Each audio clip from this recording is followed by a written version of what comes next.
गोविंद जो है एडवोकेट है, उनको आमंत्रित करूंगा। आप उनका जोरदार तालियों स्वागत साथियों।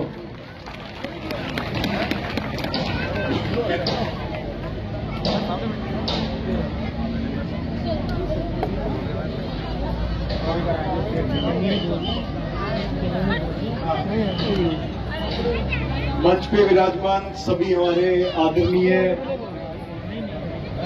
किसान योद्धा गुरनाम चढ़ूनी जी, साथियों, सबसे पहले तो मैं एक नारे से शुरुआत करना चाहूंगा। किसान मजदूर एकता, इनकलाब।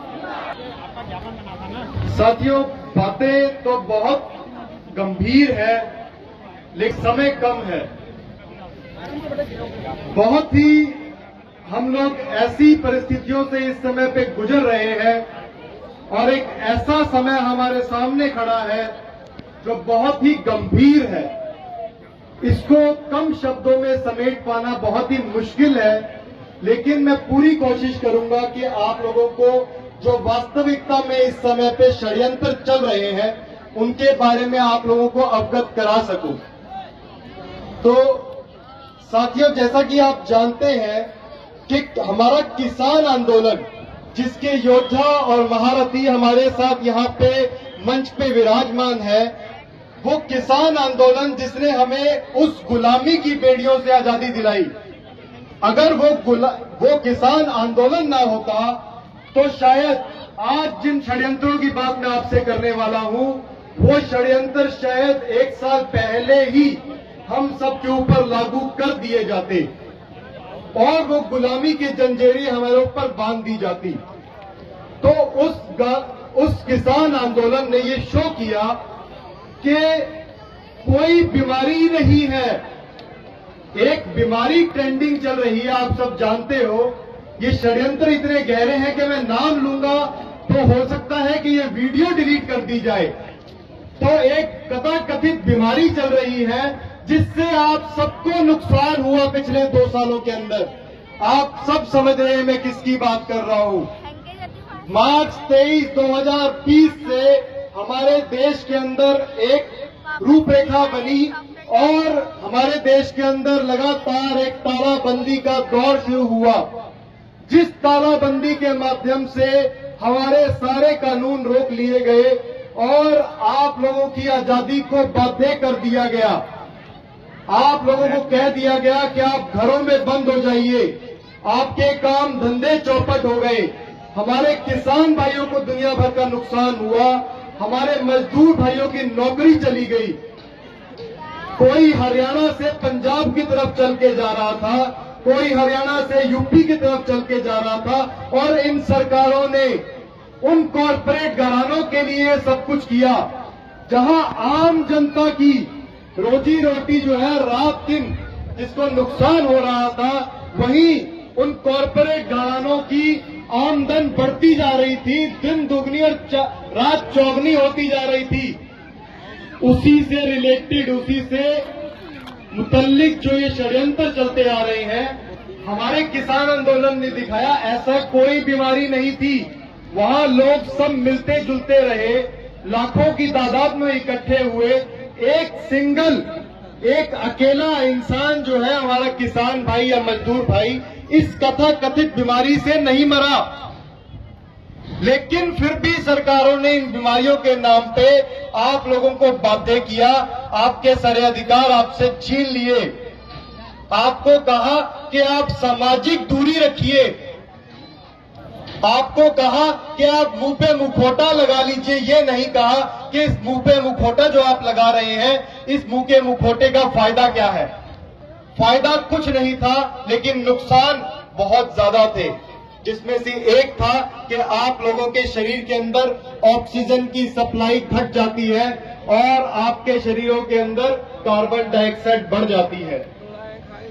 अब सरकार ने इस बीमारी के लिए क्या किया?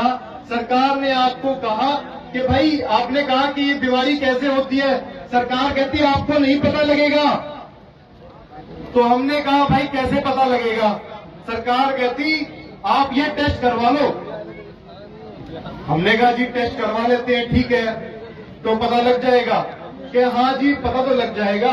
हमने कहा टेस्ट क्या पक्का है? कि नहीं जी पक्का भी हो सकता है, कच्चा भी हो सकता है, कोई गारंटी नहीं है टेस्ट की, लेकिन आपको करवाना पड़ेगा। अब टेस्ट करवा लिया, टेस्ट में पक्का आ गया, तो भाई अब क्या करें? तो सरकार ने कहा वो सुई लगवा लो, बूटी। तो सरकार ने आपको लगातार मजबूर किया वो बूटी लगाने के लिए। मैं समय ज्यादा नहीं दूंगा। तो ये जो सारा का सारा षड्यंत्र चल रहा है, इस षड्यंत्र के अंदर सरकार आपको लगातार कुछ दवाइयां आपके शरीर में डालने की कोशिश कर रही है।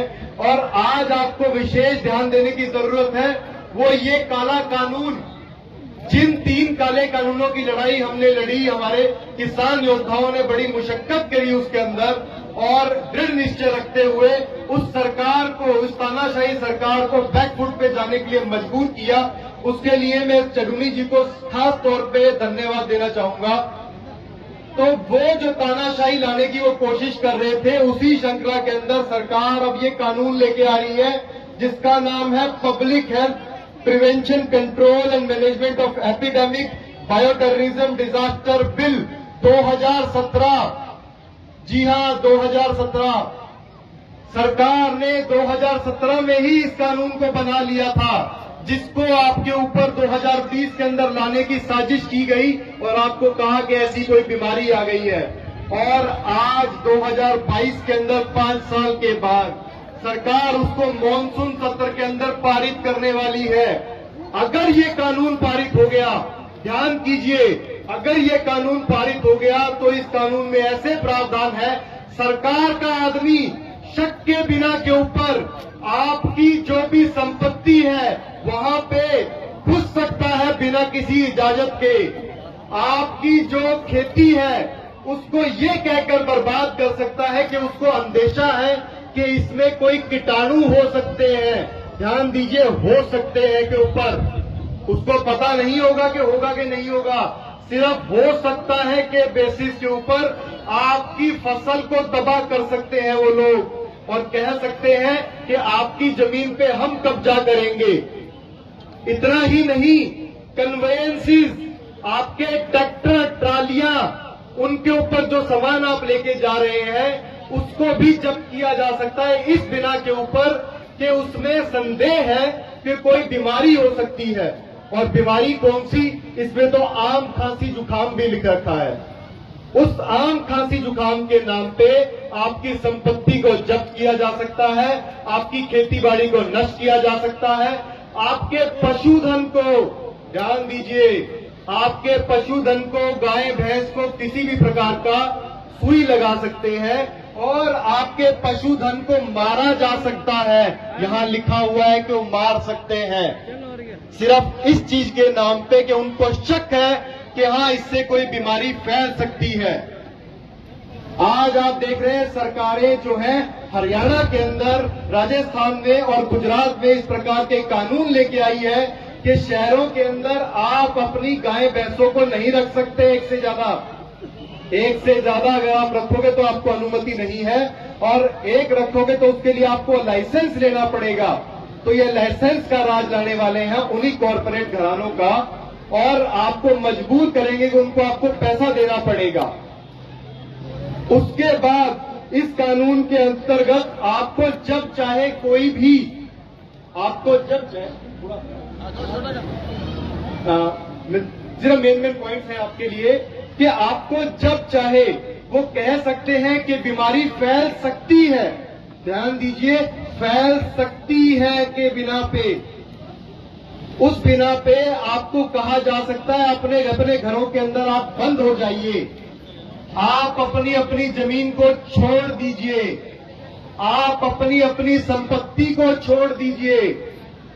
आपके घर में से किसी भी व्यक्ति को आइसोलेट किया जा सकता है, यानी कि उसको उठा के, सरकार का आदमी उसको उठा के लेके जा सकता है कि सरकार के तंत्र के अगर किसी प्रशासन के अधिकारी के मन में आ गया तो वह हमारे घर की बहन बेटियों को भी उठा के ले जा सकता है। ध्यान रखिए इस बात को। इन शब्दों के व्याख्यान सरकार ने 2017 में कर दिए थे। और वो जो टेस्ट की मैं बात कर रहा हूं, वो टेस्ट भी सरकार ने 2017 में मंगा लिया था। और ये कहते हैं कि किसी बीमारी के नाम पे होता है ये, तो ये कोई बीमारी के नाम पे नहीं हो रहा। ये सारा का सारा षड्यंत्र जो चल रहा है, ये फोर्थ इंडस्ट्रियल रेवोल्यूशन के लिए किया जा रहा है।